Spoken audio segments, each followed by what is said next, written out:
So let it be written. So let it be done. This is Tabletop Terrors, and we're going to talk about XP. The first thing I'll say is that none of us use the standard D&D XP system. So if you're looking for how to use that, still stick around, because I'm going to show you why maybe you should consider not using that. The D&D XP system assigns number values to everything you do in the game. And by using those number values and adding up certain tasks, you gain levels. So a monster might be worth something like 500 XP. And then you write that down on your sheet, and there are various ways to split it up among the group. The problem with that for me, number one, it's a lot of extra work as a DM to figure out what is going to be worth what. There's a lot of good exhaustive listings for monsters in the book, but it can get really bookkeepy for me to have to assign, especially with the amount of high improv that I use, XP numbers to every little thing. So what I do is instead use a system called milestone system.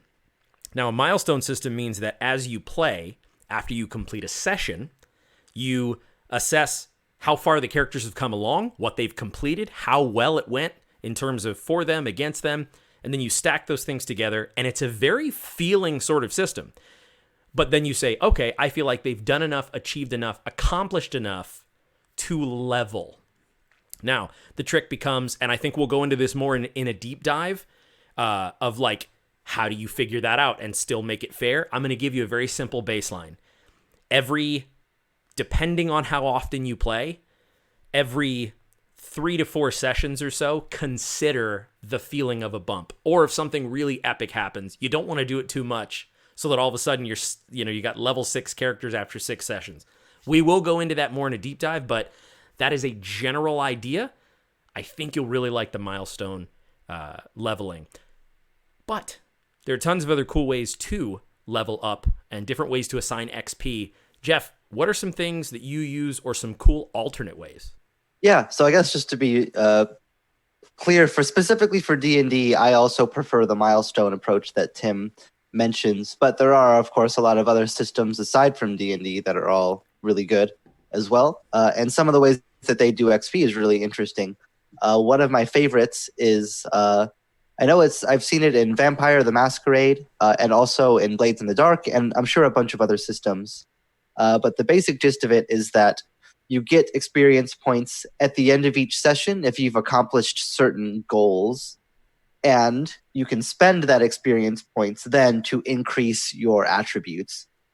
So I know for Vampire the Masquerade, at least the version that I played, at the end of every session, instead of just like, okay, the story's done, everyone just goes, instead everyone sticks around to basically have a talk about the session, where you get 1 experience point just for showing up and being there and playing.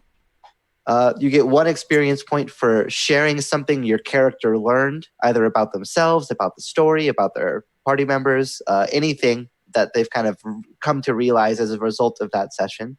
And then you get an experience point for telling a story of one of the other players in the game, something you liked about the way that they played that session. And then there's even, I think, one more where you get like a point if someone did something especially like heroic or sacrificial, or like laid themselves on the line for another party member, something like that. And what I really like about that system, and similar to with the way that Blades in the Dark does it, the specifics are slightly different, but the general idea is the same, is that it really kind of encourages a sense of group camaraderie about the game, where you're benefited mechanically in the game by sharing the things that you like about the game and sharing with your friends the things that you liked about what they did. And it can just give a nice moment to sort of decompress after the session and say like, oh, hey, that was really cool. Here's the things that I liked. Here's the things that I'm excited about in the story, and the things that I'm learning. And it's a nice way to sort of build a sort of nice table feel. And also the way that you can spend XP to gain bumps and things. So you can then, after you tell all those stories and do all those things, you have those XP that you're building. And then you can say, oh, I want to put, I'm going to use 5 XP to bump my, melee combat ability from a level 4 to a level 5. And that'll make me slightly better at that, and so on. it gives a lot more versatility to like the specific ways your character improves, as opposed to something like D&D, where it's just a flat level up, predetermined things. You get these things when you reach this level, like every time. It kind of lets you build out exactly, oh, well, the last couple sessions, my character's been really interested in like magic. So I'm going to spend my XP to give him a new spell that he's been learning when he's doing this magical research and things like that. And it can kind of give a cool way to let the narrative experiences of your character drive the way that you spend your XP mechanically in the game to build up the skills that it makes sense that they're actually learning in the moment. So that's just one of my favorite ways that I've seen XP done. I don't know exactly how you could use that in 5e because it'd be a little bit different, but if you're looking for other systems or if you're making your own system, it's one of the favorite ways that I've seen it done. Yeah, and I think in the deep dive, one of the things we might consider doing is actually taking some of these things and maybe brainstorming a concrete milestone system using some of these cool things that we love. So maybe that'll be the deep dive. And if we end up not doing that in the deep dive, Jeff, edit this out. So there are a lot of ways to handle experience, and I am not extremely familiar with Blades in the Dark or Vampire the Masquerade, so it was really cool to hear the way that those games do it. I personally love that they bring everybody together for a meta thing outside the game, which is one of the coolest things. In a system that I'm tinkering with, one of the things I'm trying to sort of model is an experience system that feels a lot more like video games, where you get experience directly for doing things. Doing a thing could mean killing a monster, but it kind of never made sense to me. You know, you kill a beholder and you get 2,000 experience. I don't know how much the real number is, but that kind of never made sense, because what if you talk to the beholder and convince it to help you? You know what I mean? I'm like, well, have you lost experience in that case?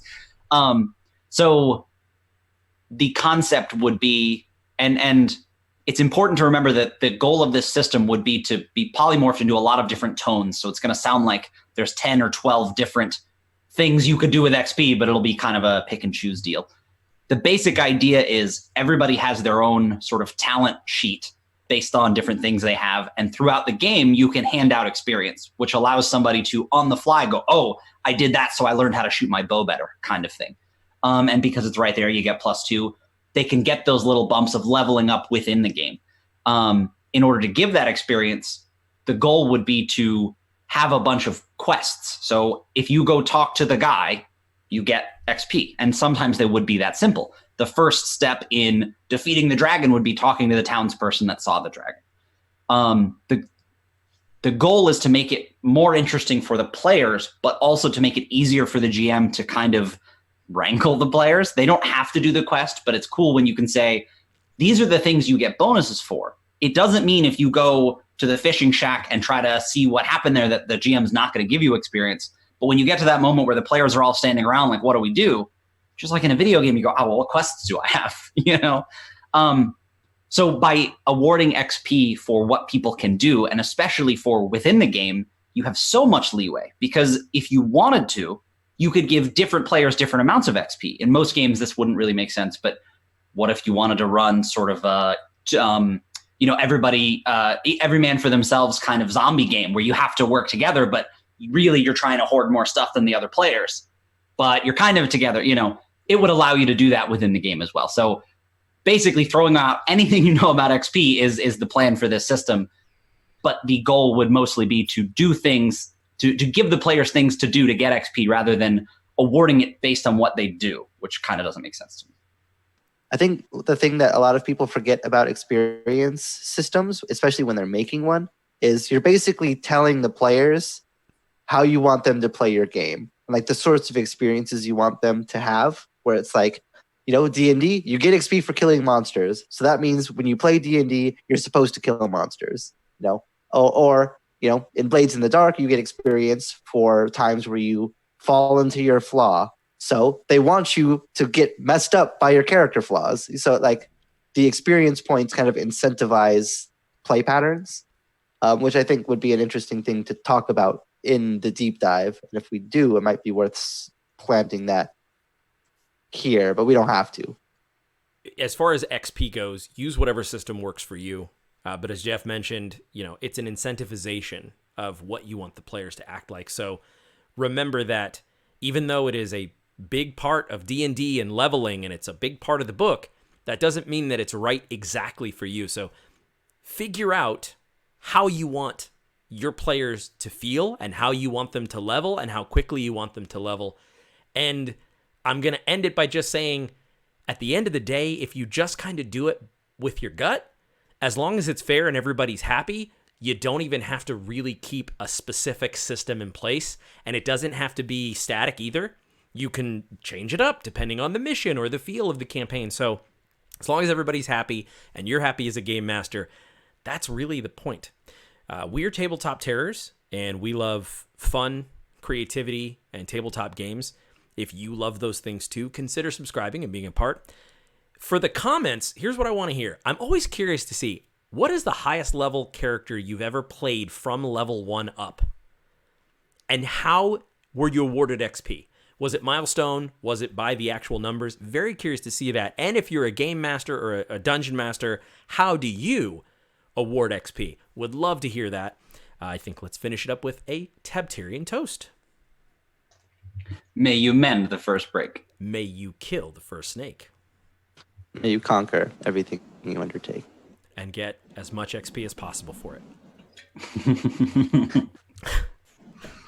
Slancha. I used to be really bad at awarding XP.